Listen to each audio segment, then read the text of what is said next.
What's going on, everybody? Welcome back to Big Nick Energy YouTube channel.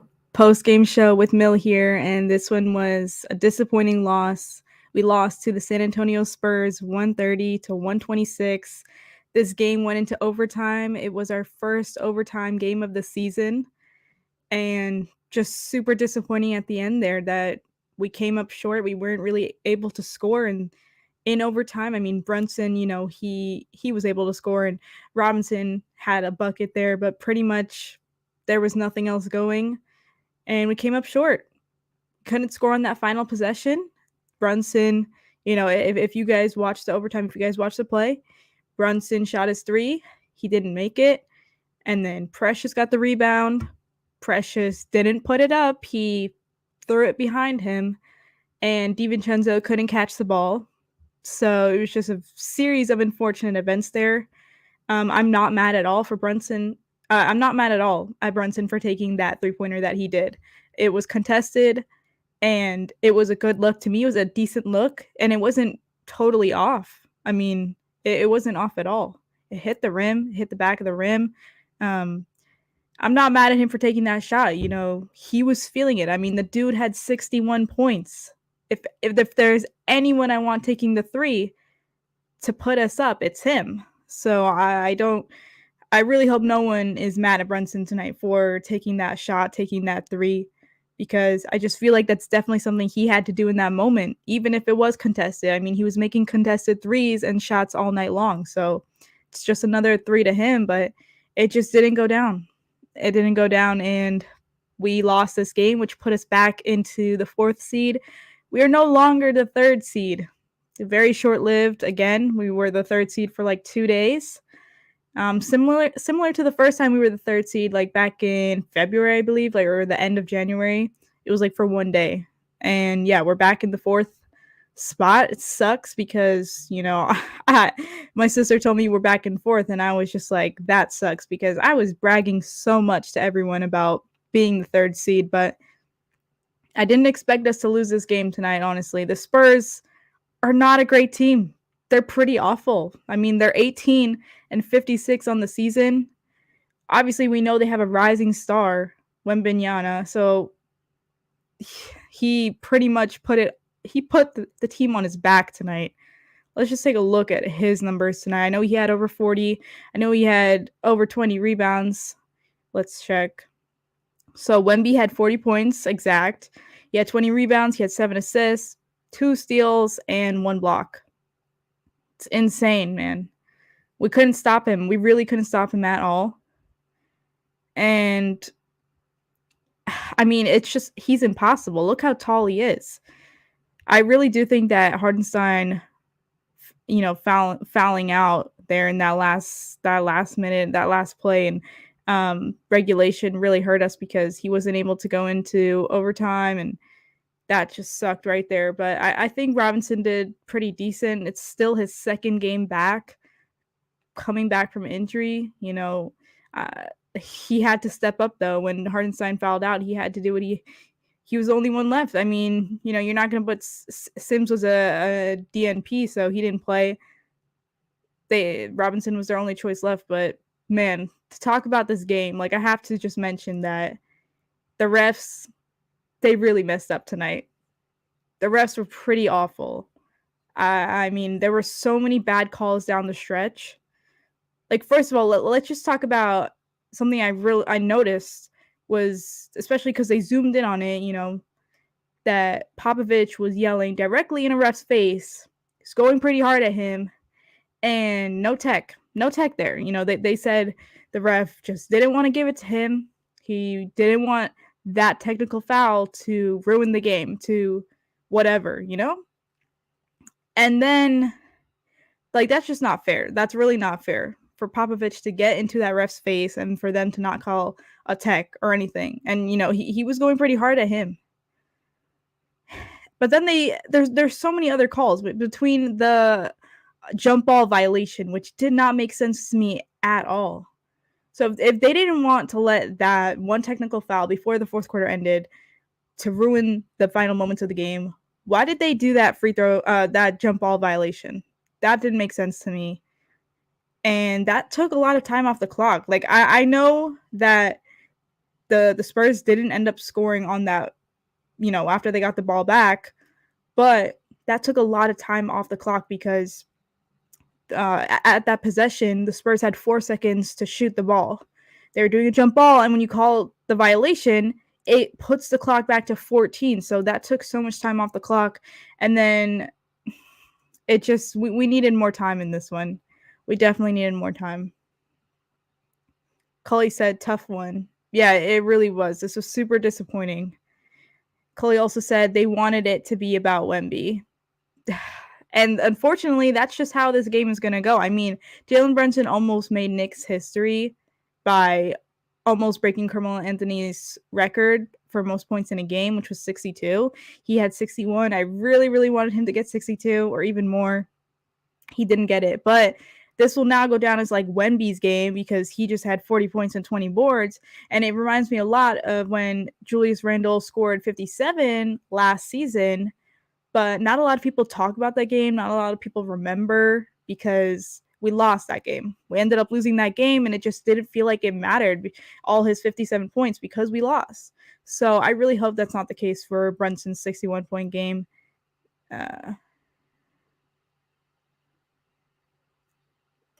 So we have some comments in here. Corey said, Mill, don't get in your feelings over a regular season game. Dude, I don't know if you watched the game, but like the refs were awful tonight. Just look at the free throw disparity between the Knicks and the Spurs. You can't tell me that's a huge difference. I'll pull it up for you right now. The Knicks attempted 12 free throws. They were 10 for 12. The Spurs attempted 32, and they were 26 for 32. So, I mean, San Antonio shot more than double what the Knicks shot. Besides that, there were a lot of plays down the stretch that were just straight up awful. Corey said this complaints is not correct. It's these complaints are hilarious. This is just a game. You aren't a member of the Knicks. Why are you so passionate? Because that's my team. Who cares if I'm not a member of the Knicks? I'm still gonna be passionate about this team. It's my fandom. I'm not just gonna go to sleep and just shrug it off. I mean, this was a game we were supposed to win. I'm not sure if you're aware, but the season ends in like 9 games or so. So every game counts at this point for seeding. Yeah, that's why I'm passionate right now, because we need to win games. This game put us back into the fourth seed. So yeah, I'm going to be a little upset about it. We're supposed to be third. Yeah.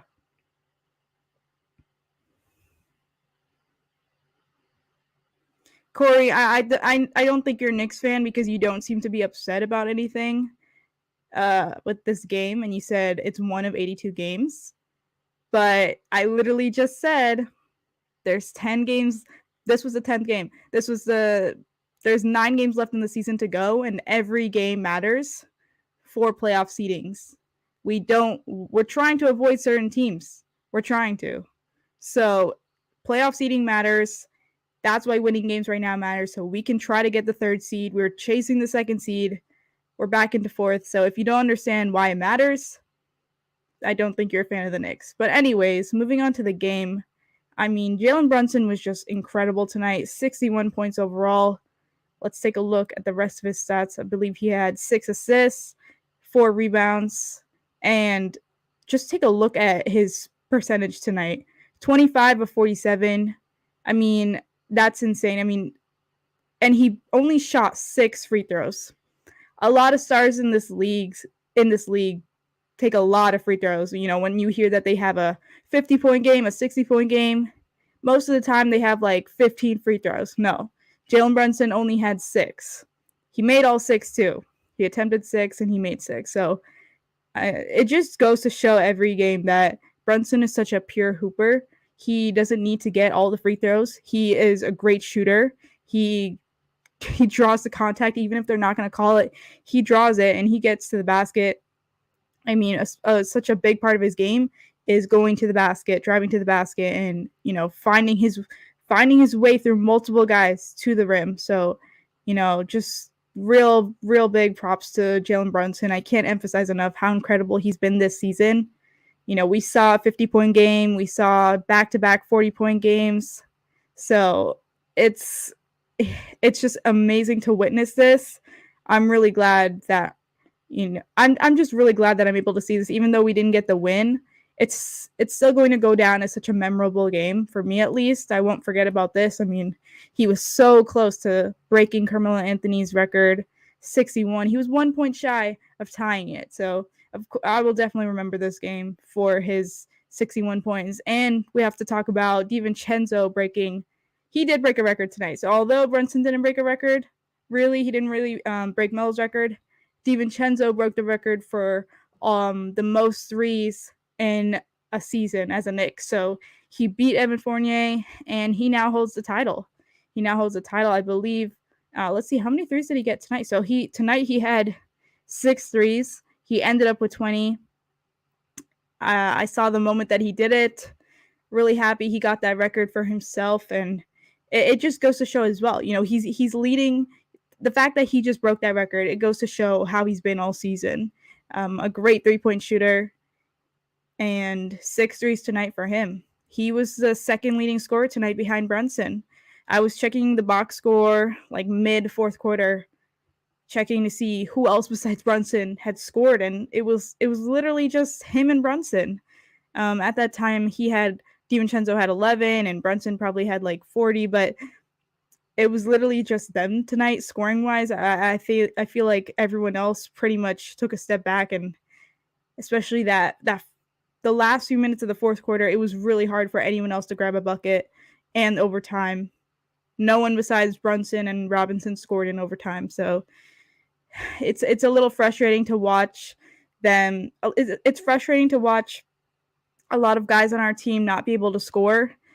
Because I definitely think about the playoffs. I definitely wonder in the playoffs, it can't just be Brunson. Assuming that let's just say like right now, it's Brunson and Julius Randle doesn't come back till like the second round. Other guys need to step up. It can't just be Brunson scoring 60 points and Devo doing his thing as well, having 20. We really need a more collective effort and for other guys to show up, because down the stretch, guys were bricking. Guys were not making shots, threes that they usually do. I don't know if it was the pressure, the tired legs. Let's read some comments over here. Brian said, Josh Hart has hit shots in order for us to get far come playoff time. Yeah. Brian said they left him wide open all game. It's one of those games where Josh Hart can't really score. He was 4 for 13 from the field, 2 for 5 from the 3-point line. Yeah, I'm not gonna lie. Like, there have been games in the past where Josh Hart has shot terribly from the field and from the 3-point line, and unfortunately, those were one of those nights, and it did kind of hurt us because he was in there. He played. Let's see, he played 42 minutes tonight. He was in there most of the game, but a lot of the times he didn't want to shoot, or he passed it up when he should have shot, or he missed point blank, like he just missed. So it's tough when he is struggling from the field and from the 3-point line. We need him to be better. I know he's been huge for us this past month, having triple doubles. I mean, he was even very close to a triple double tonight. He had 12 points, 8 assists, and 12 rebounds, 2 assists shy of a triple double. But still, like, I need him to be shooting better from the field. I need him to be making those open threes. It's inexcusable if he doesn't. I mean, teams are going to continue to leave him wide open if he doesn't make it. What is going on? Corey, I'm sorry. You're really bothering me in this comment, because what do you mean? Why am I so emotional? Like, this is a post-game show where I'm hosting it on the Knicks game, where we just had a really, really disappointing, tough loss. I'm not crying. I'm literally just explaining things, and I'm talking about the game.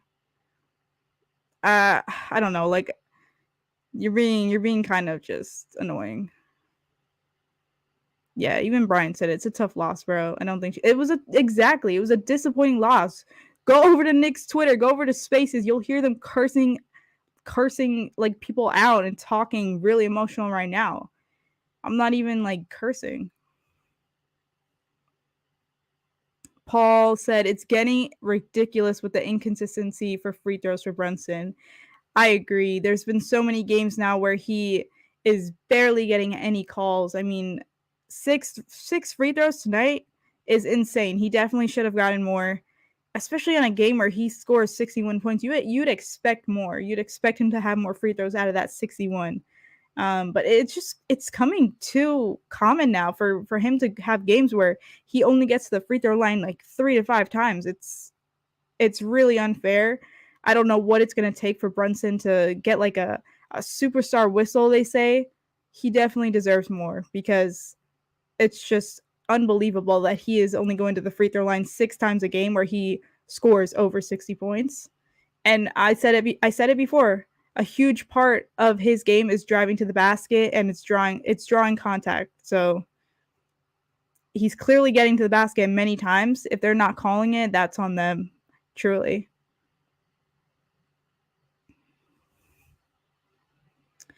Terry said, you can't lose this game. That's what I was saying, Terry. Every game matters at this point. I know some people in the comments are saying it doesn't, but with 9 games left to go, every game does matter for the rest of the season because the standings are very, very close. We were just in the 3rd seed, and with 1 loss, we're out of it. So standings are close, and standings do matter. We're not trying to fall further than what we are now.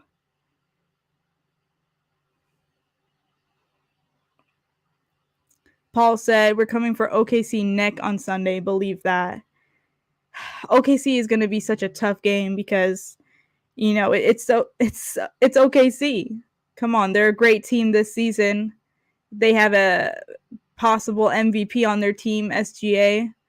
That's why I really wanted us to win this game tonight, just, so we can have another win under our belt.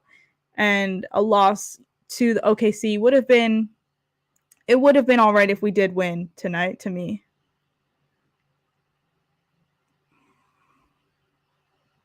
Corey said, if you're nervous on facing certain teams in the playoffs, then that shows you aren't good enough as a team.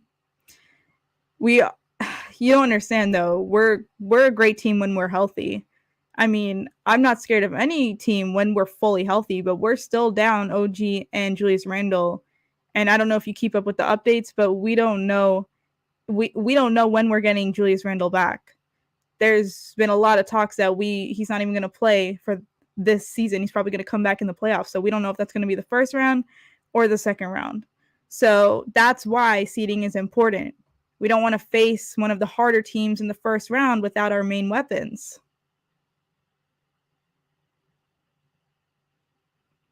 Terry said this game is huge, especially after tonight. Paul said we were overpassing some plays. Also, Precious could have put it back up to tie, but threw it away to Donte. Yeah. It kind of looked like he had an open shot too. I know someone was on him, but still, he could have shot that. He decided, I was just saying, I feel like he hasn't been in many situations like that where he was forced under pressure with a few seconds left with the ball. So that's why he kind of panicked there, and he threw it right behind him so quick that even Donte wasn't expecting it. I don't know. That last play, it really messed me up because I'm not mad at Brunson for missing the shot, but Precious definitely could have shot that. He could have put it back up, and Donte DiVincenzo could have possibly caught that. He just wasn't expecting it. He wasn't expecting it. He probably thought Precious was going to shoot it. This game was a whole mess, if I'm being honest. Like, the largest lead that the Spurs had at one point was 21. I believe at halftime we were down 17. So we trailed this entire game up until like the last few minutes of the fourth quarter. And as my dad always says, like, once you're behind, you're playing catch up. So it's hard to play catch up. So that's why you have to start games good. You have to start games with actual momentum and energy, because it just looked like straight from the get-go that these Knicks were slow. They looked like they were definitely on a slower pace than the Spurs. I mean, the Spurs had so many points on the fast break in transition. They were on a different pace, and it was a lot faster than the Knicks. It got them a lot of points.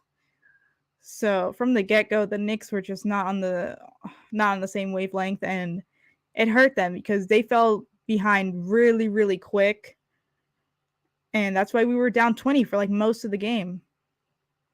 When we finally came back, it just seemed like it was a little bit too late because with a few minutes left to go in the fourth, there's you don't want a game to end like that, especially against the Spurs. You wanna be the one with the 20-point lead against them. You don't want to be the one that's trying to catch up and, basically tie it and then go to overtime.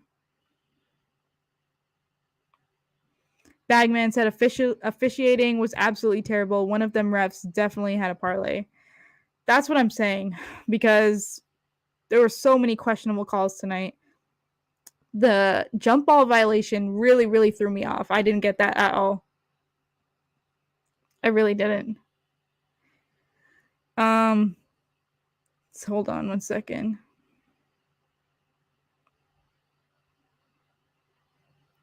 Anyways, yeah, I agree. I don't know. Like, we've been cheated so much by the refs this season. Someone mentioned it before the Houston game. So another game like this, I know that it wasn't necessarily one play that did it, one play that I can pinpoint, which cost us this game, but it was just the entire officiating down the stretch. So many things. And the fact that, look at the free throw disparity between us and the Spurs. They attempted over 30. We attempted, let me pull it up here so I can get the exact numbers. We attempted 12. They attempted 32. That's just not fair right there. You can't tell me that the Knicks weren't drawing contact. They weren't driving in. Brunson should have gotten more than 6 free throws. Seriously. Terry said, I'd rather face the Pacers than the Magic because we match up better against them. Yeah, well, I'm not scared of either of them, the Pacers or the Magic. I know that the Magic have won like 3 games against us this season, and we've only won 1 against them. But still, my co-host Joey was saying that a team like the Magic and the Pacers, they don't have a lot of experience. They don't at all. Like, the players on their team, they don't have much experience in the playoffs. And I really do agree with that point, that when you don't have a lot of experience, you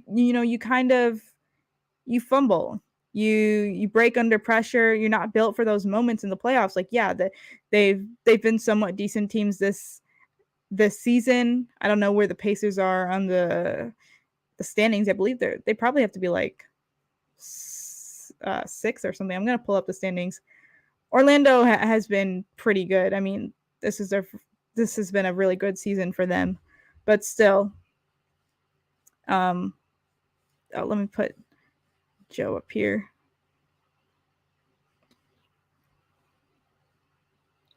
Just have to change the layout. Let's see. Woo, raise the roof. We lost. What's going on with the layout? Mill, we lost. The layout sucks. Life sucks. There we go. We got it. This is so sad, isn't it? Yeah, it is. It was like a movie, honestly. This might have been the most exciting game the Knicks have played all year. It was like very, very exciting. Our first overtime game too. Yeah, which is saying, I mean, that's pretty good. That means the Knicks do have a good clutch record. They've been good at closing out. Obviously, we have a closer in Jalen Brunson. I'm not a ref bitcher personally. I never try to complain. That jump ball call is the most ridiculous thing I've ever heard or seen in my life. He just timed it. It was insane. And I was wondering if Tibbs had his challenge, would he have been able to challenge that, or you can't challenge something like that? Yeah, no, they literally just used the challenge like a minute ago and lost it on the deuce charge. Remember? Yeah. So, like, if he did have it, would he have been able to challenge the violation? I never even saw someone have a jump ball call at that pivotal moment of a game. I've seen them before, but they've never been in like an overtime situation. I don't even know if you can challenge that. that call really, really messed me up. I was screaming, like, what is that? And it happened so quick. Like, I just think that refs should be able to review things and actually admit that they effed up. Like, okay, one ref called a violation. The other refs can come together and say, no, it wasn't, and let's overturn this. They can on the doesn't 2-minute report tomorrow. probably because that was an insane call, and I don't even get it. I thought they were going to redo it. They didn't. Yeah, I don't know. We have to give this dude flowers though. Both Jalen Brunson and Victor Wembanyama deserve as many positive accolades as possible. This dude put up 40 and 20 and hit basically the game-winning three. At 20 years old, 7'3", can dribble like a young Tracy McGrady, and this man's arms are longer than my whole body.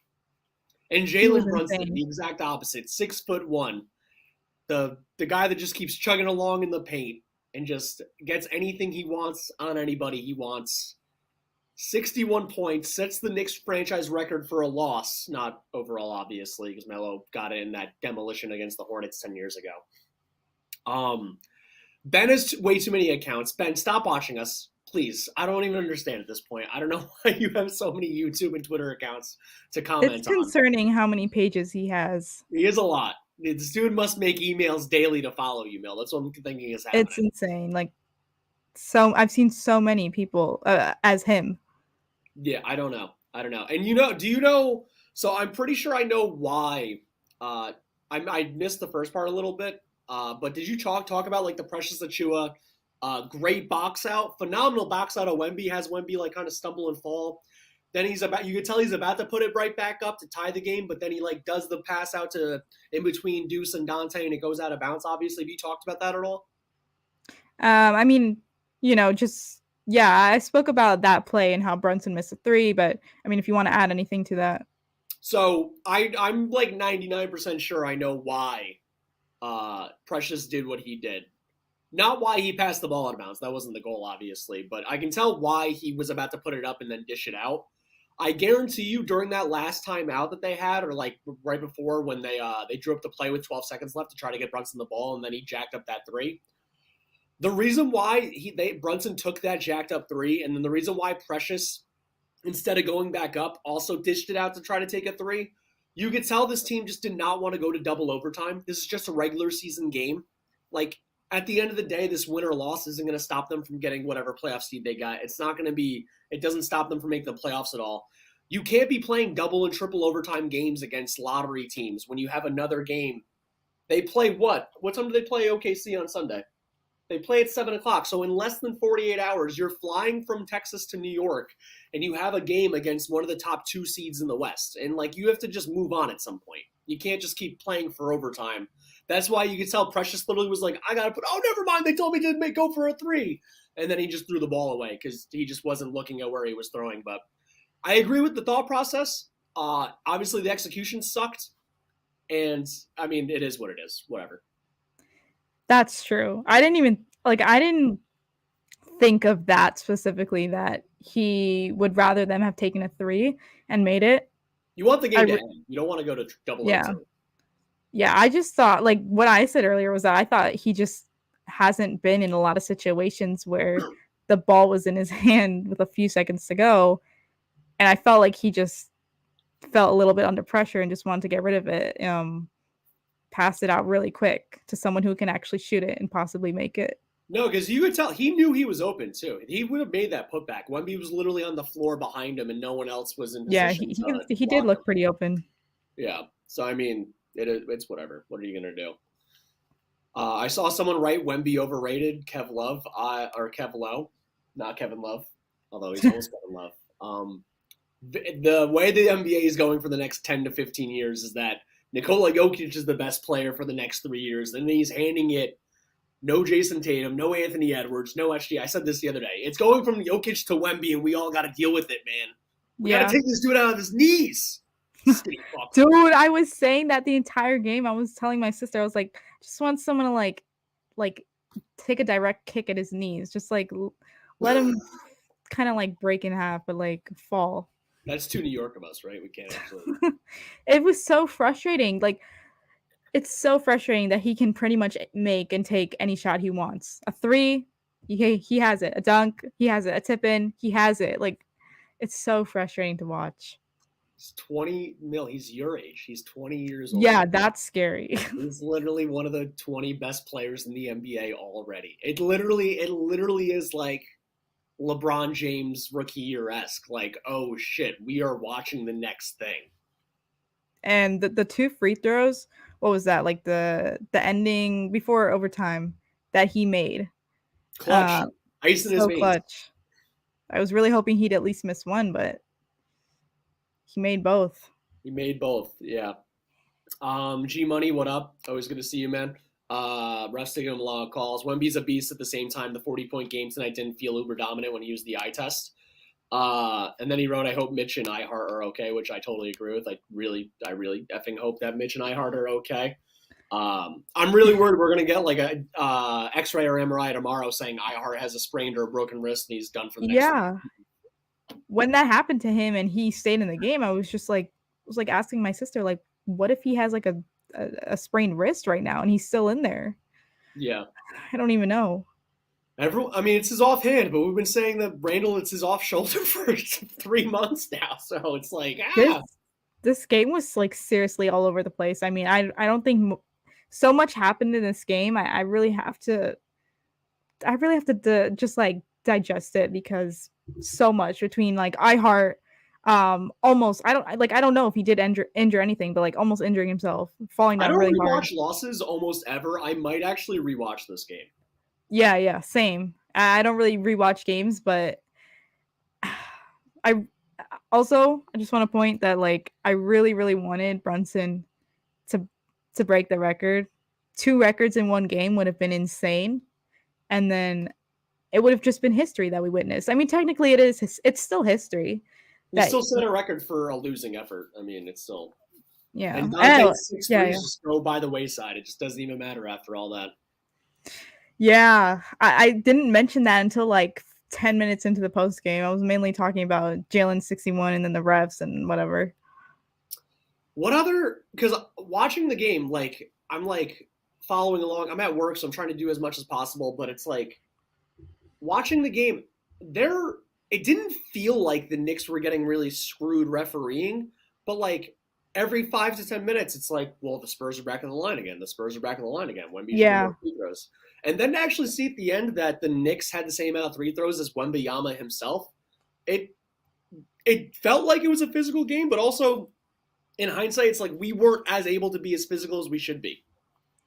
What really messed them up was the beginning of that fourth quarter. They grabbed so many fouls, like a minute, 2 minutes in the game, and we were in the penalty with like 8 minutes to go. So that's why it really feels like the refs kind of did us dirty, but we were just in the penalty. Like, that's why they kept going to the line so many times. Yeah. I mean, and to get 5 fouls within the first 4 minutes of a quarter, that alone always seems a little odd and sketchy. But I think obviously we lost the game in the first half, right? Like, you can't go down 20 to a lottery team. It is what it is. And it's the NBA. Like, that's what happened. You beat a lottery team by 40 that's tanking, and then you play a lottery team that still has its all-star, all-NBA level player, and then all of a sudden you're in a dogfight.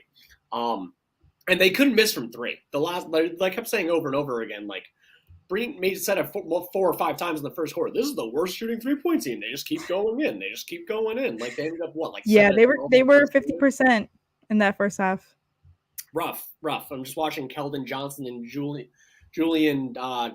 Champagne. I don't even know how to say his last name. St. John's own Julian. Oh, really? French Rosé. Yeah, no, I don't know. Yeah, he went to St. John's. But they just were crushing from 3, and it's just. There's so much frustrating things to take out of this. For it being one game and it not really mattering, it's like it leaves a taste in your mouth. Yeah, I mean, before I knew it was Ben earlier who was behind that profile, and they were saying it's just one game, it's a regular season game. Like, that got me a little heated because this one really hurt. Like, this was disappointing. Just given everything. It's few facts sometimes, Mill. Yeah. And we needed to win this one because now we're back and forth. So look at how close the standings are. The fact that you lose one game, you win one game, it changes. We are tied with Cleveland in the loss column, so that is reassuring, and Orlando's still 2 behind us. The thing is, let's see what neither team plays tomorrow, and then so there's a strong chance that both us and Cleveland lose on Sunday because we're playing the Thunder. We have a better chance, it looks like. We're playing the Thunder at home. They're playing Denver on the road. So if this goes as well as we hope or think it could, they should be back in the 3 seed by Sunday. And I was telling you this the last post game. It's like you were like, do I want to get to the 2 seed? I don't see them catching Milwaukee because they already lost the tiebreaker. But like, Yeah, we're in 3. Like, you're right there with 3. Just stay out of 4. And for what it's worth, I think Cleveland has a better chance of giving Boston fits based on their lineup distribution and the way they're set up, like, than we do. I know we destroy Cleveland, but the playoffs are all matchups. I think Cleveland has a better chance of like shooting with Boston than we would. And then maybe you play fucking Cleveland in the conference finals, and then it's like, oh, this is a joke. Like, look at this. Look at Evan Mobley and Jared Allen with their diapers on over there. They're so scared. Yeah, that would be crazy if we played Cleveland in the conference finals. But I just really want to get back to third. Shambles, and that's all that really matters. Yeah, I'm hoping someone could take out Boston before we get to them. You know, if we end up being third and we don't face them for a second round. Yeah, for sure. What other stat? This game just like felt so weird. It just like Bogdanovich sucks. Why did Shake Milton get 6 minutes randomly? Like, I don't even get. I don't like. Yeah. I was trying to tune into the first half as much as I could. But when I did watch, it was when Shake Milton came in, and I was so confused. And we were also like down by like we were still down at that point, like probably like 10 or 15. And I'm just so confused what's happening. And then I go on Twitter and someone said Tibbs is already waving the white flag, putting Milton in. And I'm like, what? It's like what did he come in, the first or second quarter? It just didn't make sense. Yeah, I don't know. He came in when Deuce came off the bench. It was very confusing. Kev Lowe says, Brian, I'm being serious. He's just tall talking about Wemby. He's like a 400-pound kid everybody's scared of because he's big. His ceiling is Siakam. Kev Lowe. He's already better than Pascal Siakam. Today, like right now, he's already better than former second best player on a finals team, Pascal Siakam. If you asked any team, would you rather have Pascal Siakam or Victor Wembanyama for this year's postseason run, even right today, they would say Victor Wembanyama. All 30 teams would say that right now. Yeah, I agree. I think his ceiling is much higher. And I mean, the first time we played him this season, he really, really struggled. And then tonight was kind of like, I mean, obviously, if you've been following along with him the entire season, he's grown tremendously. But tonight was like a wake up call to see, compared to what he did against us the first time to now, a 40-point game and 20 rebounds. I mean, he has tremendous potential, and he's already reaching it. Victor Wembanyama's ceiling is if Wilt Chamberlain could shoot from 40 feet. Think how crazy that is. Insane every time he would pull up for a 3. Dude, or he would do like a crossover into a 3. Like, didn't count, yeah. And then he made the 1, and I was like, this dude just shot from 38 feet like it was nothing. It seems so unnatural and like a little bit funny looking to see him do a crossover into a 3. I don't know. It just looks strange because he's so tall, but it goes down. It goes down. It really does. Oh my God. We have 467 in the building right now. 460 on X and only 7 on YouTube. If anyone, and I don't know, do you have this on? No, you don't have it on Instagram right now. Anyone on X, we always appreciate the eyes and stuff. If you can, come over to YouTube. We posted the link right underneath the, I posted the link from my personal, right underneath the YouTube link or the Twitter link to come over here. Check out any merch we have. We have a sale going on until Easter's over, and then we're switching back to regular pricing on Monday. Check out the metal bat shirt we got going. We didn't play with metal bats tonight. We definitely could have. They didn't, though. Got to take this guy out of the kneecaps at some point. The big Ragu shirts, Jalen Brunson, all that good stuff. BKE hats, which we have one that looks kind of like Mills, but it says BKE instead of the Knicks on it. It's all the same stuff. Check out our stuff. Like, share, subscribe. And Mill, you can go back to talking. I'm sorry. No, you're good. I don't know what this username is. Is it like LI? Whatever it is. Someone said trade Boyan, please. Bojan is here to be traded in the offseason. His $18 million is literally just supplanting Evan Fournier's $18 million. I'm so mad because he had such a good game the other night when he had 18, and it was really efficient shooting, over 50% from the field and the 3-point line. And today, it just didn't look like he was even a basketball player. I mean, what was he? He didn't take too many shots. He was 2 for 7 from the field, 0 for 3 from the 3-point line. Only had 4 points, but his defense was also pretty bad. He was really slow tonight. Tibbs played like Bojan at the 3, Precious at the 4, and Hart at the 5, and I'm like, we're tanking this game. Like, this is a horrendous lineup. There's somehow no spacing and no defense all at the same time. Yeah, and he just couldn't get anything going offensively, so that sucked right there. It's like one game you really like him if he has a decent game, and then the next game you want to trade him. I don't know what to say anymore. I really don't. Crazy. It's all crazy. And what seriously, this game was like, if I'm a Spurs fan, this is the game I hold on to for the whole offseason. Oh, yeah. This is the game that they're going to bring up against us every time. If I find a Spurs fan on Twitter, they're pulling up this game. I'm convinced Greg Popovich had like an Alzheimer's dementia attack, and he just thought he was in the '99 finals all over again. That's Tim Duncan, and they got to take out Kurt Thomas and Marcus Camby. It literally felt like a playoff game, if not a finals game, with how intense it was, and just that crowd was into it. One thing about that is, and I feel like it really helped them in the first half, and especially from the get-go, as soon as the game started, is that crowd was in it with them. Every point they scored in that like first quarter, even towards the end of the game, they were so loud, and I was like, what is this? Like, the Spurs actually have fans? I mean, I know like Wemby has a lot of fans, but they're still an awful team. They have 18 wins on the season, but these fans were showing up, and it reminds me of like the years that the Knicks sucked, but still our fans would show up to MSG. We didn't have no Wemby on those teams. We were relying on Ron. Yeah, we had no one, but we still cheered like that. Remember pretending Frank Ntilikina was going to be something for years and years? That's crazy. Frank Hive might have been the first Knicks Hive. Like, that's crazy. No, don't bring up Ntilikina. I was literally just talking about him, and I was telling someone that I wasn't telling you. Maybe I did, but I was telling someone that I kind of thought McBride was a little bit like Frank, like like a really good defender, especially as a point guard.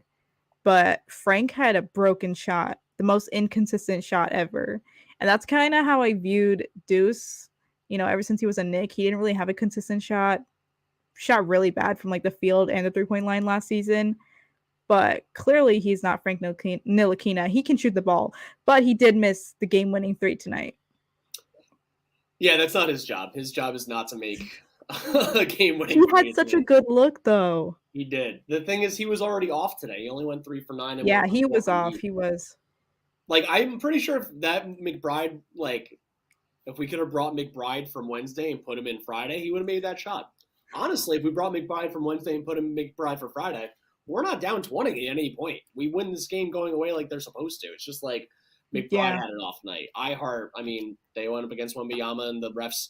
You know a game is going to go away when your starting center gets 2 fouls within 5 minutes. It's like, oh, so this is happening. Like, this is just, this guy's getting all the calls. We're not getting any of the calls. This is what I have to deal with now. Yeah, Mitch is like laboring up and down the court. Bojan is doing Bojan stuff. Shake Milton, I know we've already talked about Shake Milton a little bit. He did the one, like his first shot, he shoots just like with his leg going forward.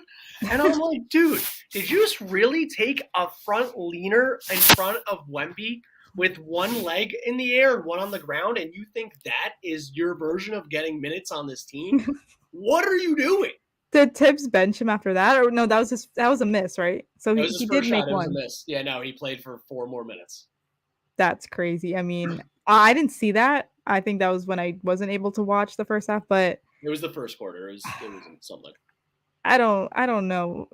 I'm not too impressed because there was another game where he got to play like the garbage minutes, and I think we did the post game after too. And he took like a 3-pointer, got blocked, and just it was.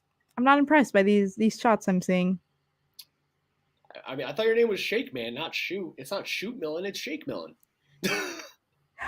Dude, and people were hyped when we got him. People were excited to have some obviously more players on this team when we have more injuries. Yeah. I mean, people are posting like ESPN, which doesn't have real accurate, like when they post like their expected timeline for a guy to come back, they don't Yeah. always do it based on the team telling them or anyone telling them. And their thing randomly says OG Anunoby is back March 31st, as in Sunday against the Thunder, and that Julius Randle's back April 4th. And I saw that going around X all day today, and I'm like, none of us have been told, including Ian Begley, have been told anything saying either of those things are true. So let's not take like an ESPN false report and be like, it's on the internet, let's believe it. Yeah, that is not true because I remember I think I saw the same thing like 2 weeks after Julius Randle was hurt. I think I saw they like on ESPN when you look at like the injury status. I think it said like I wish I could remember the dates. When did he get hurt? Was it the beginning of February? January 29th, I believe, was that Miami game. Yeah. So I think they had his coming back date either like the end of February or the beginning of March. And I was like, there's no way that's just true. And clearly it wasn't because he's still not back. Well, it's about to be April, and here we are. Yeah. Brian Sun goes blaming the rest when we came out lazy with no defense, down 20 against the lottery team's crazy. Knicks Nation says the same thing. I can't believe we lost to the Spurs, and let's not blame the refs. No excuse, we should blow them out now they're with the fourth seed. Got to beat the team you're supposed to beat. That's what teams in the conference finals, NBA finals expectations have. I do want to say this team is what 24-3 or 23-3 against teams sub 500. That is one of the best sub 500. Yeah, they have one of the NBA. best. It's one of the three best, including like I forget who's up there, but it's like if you're one of the three best and there's like 6 or 7 teams that have finals aspirations, then the Knicks are definitely doing their job overall. I'm not blaming the refs. I don't know how much you really blame the refs outside. I mean, that one jump ball call sucks. I probably mentioned it a lot, but that's okay. There's just a few things that like I didn't watch much of the first half, so I can't really say anything from there. But I think the free throw disparity is a little bit insane. I don't think Jalen Brunson's going to get the calls that we think he should get at any point during his Knicks career. Yeah. And Brian just said the jump ball was a terrible call. So that was another one. And well, you mentioned that too. And then I don't know if you thought Popovich should have gotten a tech when he was just like screaming and going at the ref, but I definitely thought that could have been called. Yeah, I'm amazed they didn't. But the Breen and if Breen and Clyde say they're down for something and they thought it was a good thing that they didn't give him a tech to not like cost them the game, even though the Knicks were down 3, and at that point it would just if they made it, they would have been down 2. I don't like, and based on the shot selection and stuff, it probably could have still gone to overtime after that. But yeah, no, I'm being the jump ball thing is the thing I'm most complain about. He typed that when I was talking about how Hart got 2 fouls within 5 minutes, though. And I'm not blaming the referees for that or anything, but you could tell like how games are going to be called within the first 4 or 5 minutes. And I'm not going to say it was an even split the whole game, but it wasn't like the Spurs got 90% of calls and the Knicks got 10%. Just when the other team is a superstar, it's like the Joel Embiid effect. Like if they have a superstar center and you're you're better of your 2 starting centers, and regardless of what people think of Hart versus Mitch right now, Mitch is still more hobbled and coming off surgery. Hart is currently our veteran starting center. Just your starting center gets 2 fouls within 5 minutes against the guy that can put up 40 and 20. It's not the referee's fault. Like I'm not saying they then didn't help give the Knicks any like proper calls or anything. It puts your team at a disadvantage and you have to plan and play defense differently. But at the end of the day, Hart getting 2 fouls or not and then Mitch being out there had nothing to do with them giving up as many open corner threes as they did. Yeah. Yeah, if we're not blaming the refs, though, I mean, who are we going to say this loss was really on? Was it the lack of offense from the Knicks or just the awful defense in the first half that led us going down 20 points? It could be both. A guy that's going to be one of the 5 best players in the NBA in 3 years had one of his best rookie season games. The other team has one of the best all-time coaches in the NBA. They had a great game plan going in, and a bunch of role players on their team made a bunch of threes that they don't usually make. And you don't win every game. They just won a game by 44 and another game by like 28 or 26 or whatever it was. They don't win every game. Yeah, it's true. Losses happen. Sucks that this was a really disappointing one after we saw so many great things happen between DiVincenzo breaking the record and then Brunson putting up 61. Literally, barely couldn't I don't want to say couldn't miss, because obviously he did miss the 3 that would have won it all, but it happens. You miss shots, you lose games. Facts. Here, Knicks Nation has a comment that I want to comment on, and then I have to go back to doing my job in approximately 2.5 minutes. So, are you guys concerned that we dropped to 4th? I am, because the Cavs just got Mitchell, and they're a good team with Donovan, so I don't think we get the 3 seed, and I hate to say that. Knicks Nation, I got some good news for you super duper fast, and why I think we still get the 3 seed. The Cavs are currently starting a 5-game West Coast road trip, and you're gonna love their schedule. They're playing Denver on Sunday in Denver. They play Utah on Tuesday, which is their only clearly winnable game on this. Then they have to play at Phoenix on the second night of a back-to-back, and then they play the Lakers and Clippers on a back-to-back, both in LA. There's a strong chance the Cavs go 2-4, right? 2-3 in these next 5 games. And in the same 5 game stand, the Knicks have, let's go to the Knicks schedule. We know they played the Thunder on Sunday at home. Then they play at Miami, home for the Kings, at Chicago.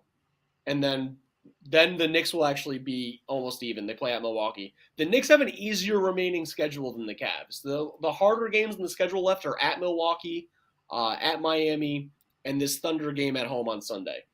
Everything else, they play Boston when Boston already has everything wrapped up at the end of the year. We play Chicago 3 times. They play Brooklyn still.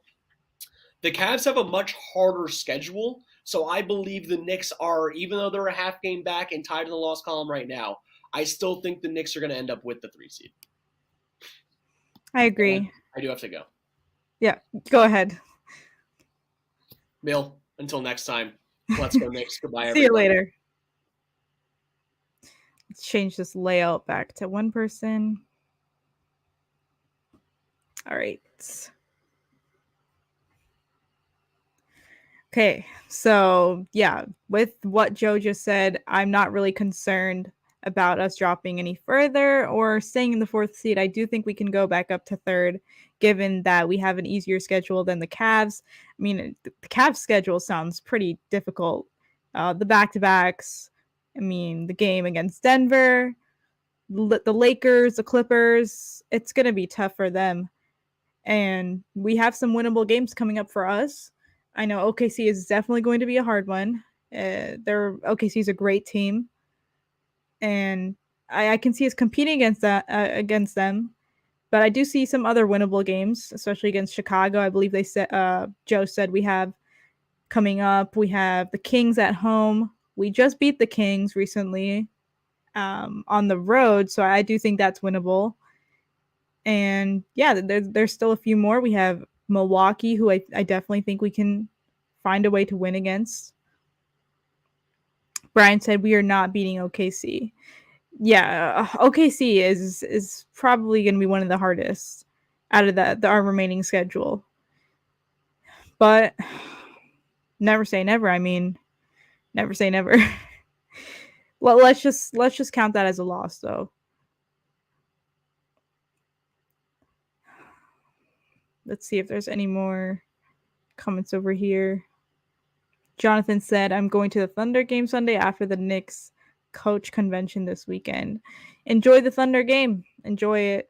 It's one of our last few games at the Garden. We only have 9 games left of the season. I believe it's 9. So the season is it's almost over, but of course we have playoffs coming up. The regular season's almost over. So enjoy that game. Jonathan also said, I knew he was going to put up a 60-point game. I wouldn't have called it tonight, but from the first half, you can kind of tell. I think he ended the first half with like about 20 points, and he was just lighting it up. He could barely miss any shots, and he was hitting a lot of threes. Let me check how many 3-pointers he had tonight. It seemed like he took a lot. He made 5 3-pointers tonight.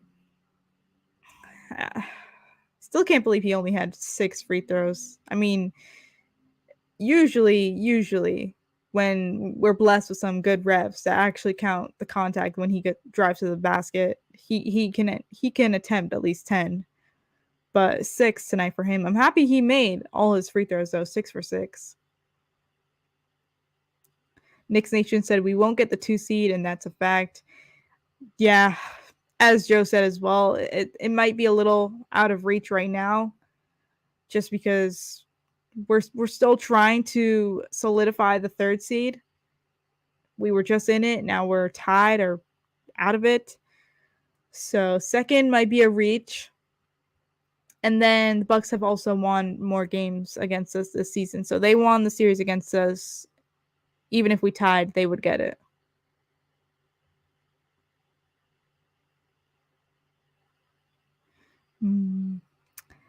Let's see. So looking more, let's see. I mean, I was just looking at the box score. Not a lot of people scored tonight besides Jalen Brunson and DiVincenzo. The bench was looking very rough tonight. Precious had 6 points. Bogdanovich had 4. Robinson had 7. Still, 7 points is above his average that he was averaging on the season before he went down. So, 7 points from Robinson, I'm happy about that, honestly. He did miss a few shots though, like a lot of, he was 3 for 9 from the field. So Shake Milton, which I'm not even sure why he had some minutes tonight. He came in the game early, and he played 6 minutes. He had 2 points. So the bench, yeah, definitely looked rough.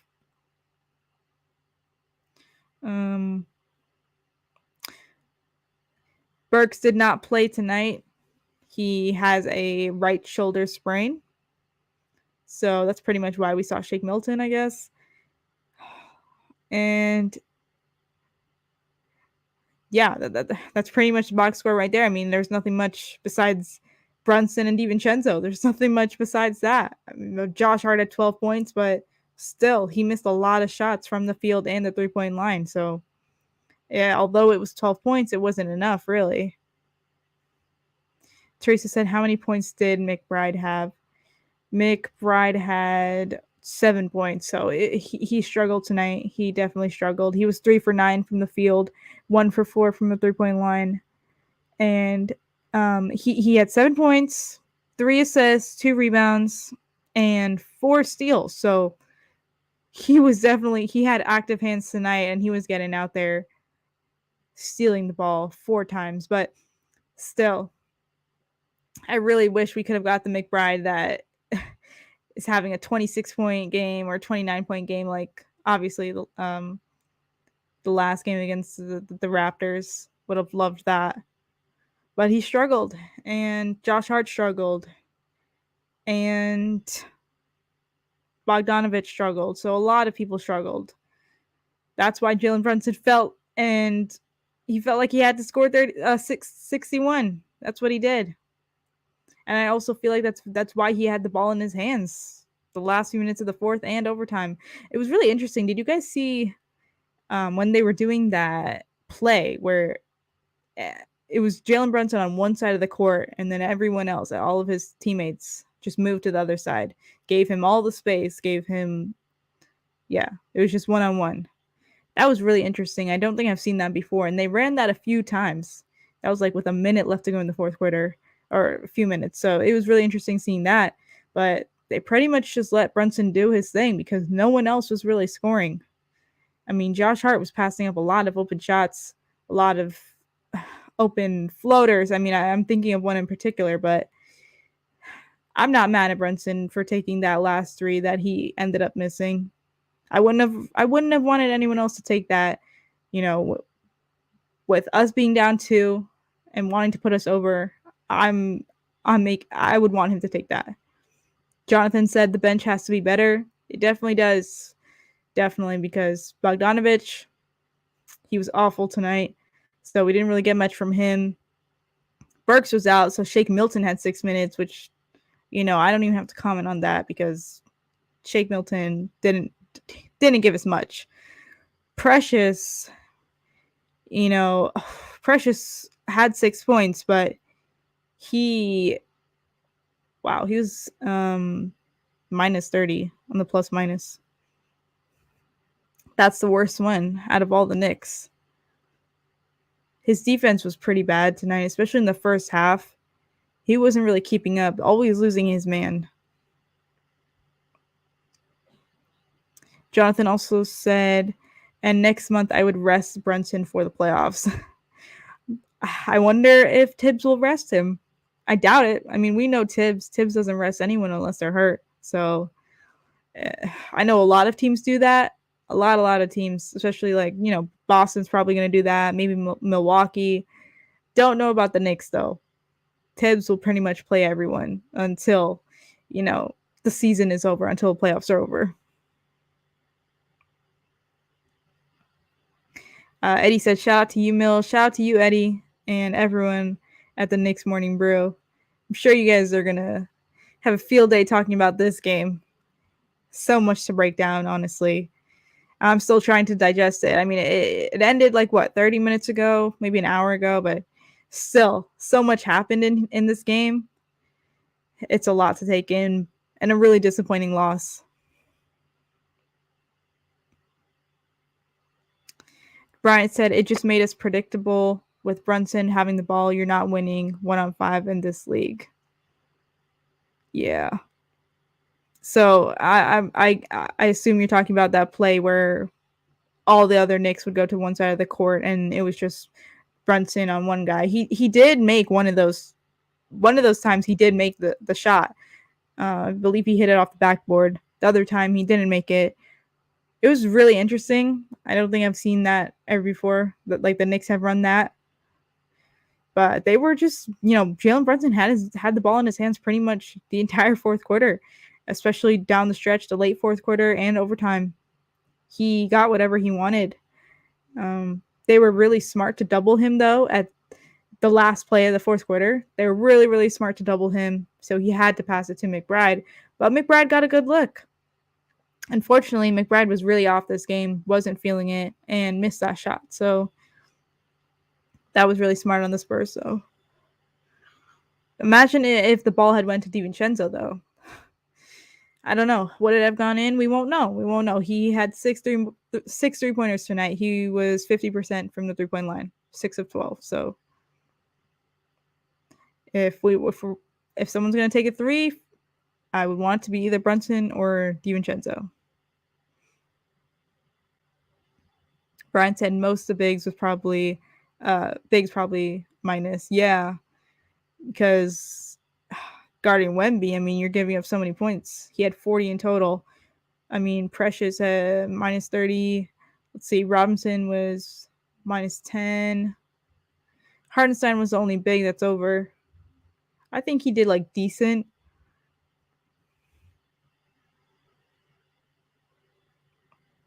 Teresa said McBride should have not taken the last shot in regulation time. I'm not entirely mad at it because he technically was pretty open. He had a really good look and some space in front of him to take that shot. So I'm not mad he took that. But I would have preferred it to be DiVincenzo. That's just how the play happened. Brunson found him as the open guy. So I'm not mad he found him. But yeah, I would have rather DiVincenzo or Brunson if he, hadn't been double teamed. BKE themselves said OKC hasn't been playing amazing this past week and SGA might not play. Oh, yeah, I heard that. I believe he was questionable for, I don't know if they played tonight or tomorrow, but I believe he was questionable for one of those games. So He might be questionable for Sunday too. We just have to watch it. We have to see if he's going to play because that's obviously a huge factor in the game. It could be the difference between winning and losing. So we have to see. We have to see. And BK also said the Knicks have beaten plenty of great teams. No reason to assume they would just lose to OKC at home. Yeah, that's what I was saying. Never say never. We've beaten some pretty good teams before. And, the NBA is not like it's always a guaranteed win. It's never like that anymore. There's always a chance you could win against a team, even if they're the greatest in the league, even if they're number one, you always have a chance.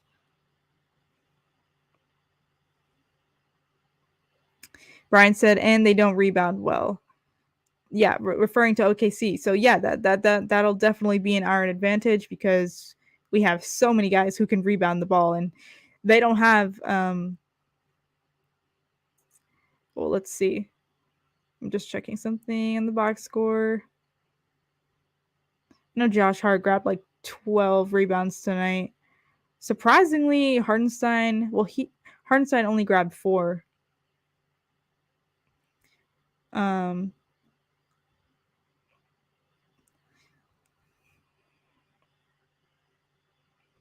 Yeah, but the next time the Knicks play will be on Sunday.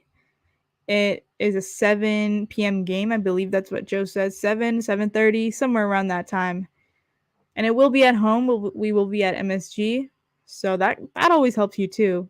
Home court advantage, having the Garden on your side, the Garden crowd. Even though Jalen Brunson did get some MVP chance tonight, I don't know if you guys saw that. There were some Knicks fans in the building. I saw some of them on camera, and they were rooting for him. I would have been too. Even if I was a Spurs fan, man, watching someone score 60 in front of you, that's impressive. That's impressive. But the next game, as I just mentioned, Sunday against OKC. Hopefully we can bounce back from this loss because I want to get back into the third seed. I really want to get back in there. I would prefer that for the seeding in the playoffs. And hopefully the Cavs can lose on Sunday because that's when they play the Nuggets. I have to double check on that, but they have a pretty tough schedule coming up. So it's us and them and the Eastern Conference matchup seeding. They're third. We're tied for third right now. So it's us and them. We got to see if we can win some games remaining. We have 9 games left, and we have to watch them if they're going to lose some games. Last comment I'll get to was Teresa said, do you know how Mitch is doing? He was limping at the end of the game. I do not know. I haven't been on social media. I mean, usually X/Twitter is where some medical reports will be announced.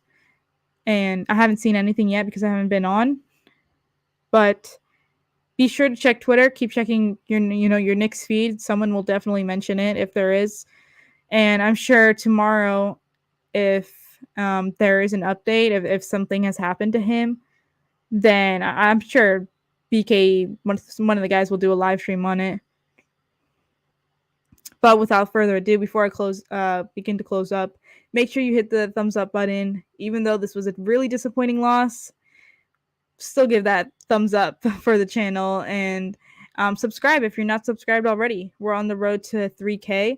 And we recently hit 2.5, so that's a pretty big accomplishment for us.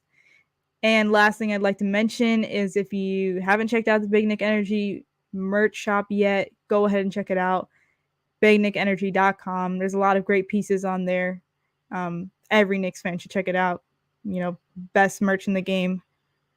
So I hope everyone has a great rest of your night. It's already pretty late. It's like 12:15 a.m. here in New York City. Everyone have a good night, and I'll see you guys Sunday after the OKC game.